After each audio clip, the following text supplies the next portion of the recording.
अमरीकी सिफारत खाने का 3 रुकनी वक्त रावलपिंडी के अडियाला जेल पहुंचा, जहां अमरीकी सिफारत खाने के वक्त को 3 असीर मुल्जिमान तक काउंसलर रसाई दी गई। वक्त ने फॉरेन एक्ट में गिरफ्तार 3 अमरीकी शहरी से मुलाकात की। मुलाकात एडिशनल सुपरिटेंडेंट के दफ्तर में कराई गई। मुलाकात 1 घंटे तक जारी रही। अमरीकी वक्त मुलाकात के बाद अडियाला जेल से वापस रवाना हो गया।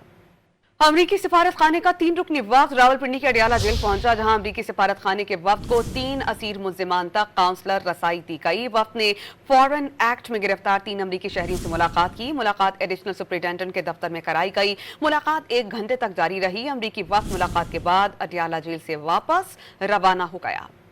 अमरीकी सिफारत खाने का 3 रुकनी वक्त रावलपिंडी के अडियाला जेल पहुंचा, जहां अमरीकी सिफारत खाने के वक्त को 3 असीर मुल्जिमान तक काउंसलर रसाई दी गई। वक्त ने फॉरेन एक्ट में गिरफ्तार 3 अमरीकी शहरी से मुलाकात की। मुलाकात एडिशनल सुपरिटेंडेंट के दफ्तर में कराई गई। मुलाकात 1 घंटे तक जारी रही। अमरीकी वक्त मुलाकात के बाद अडियाला जेल से वापस रवाना हो गया।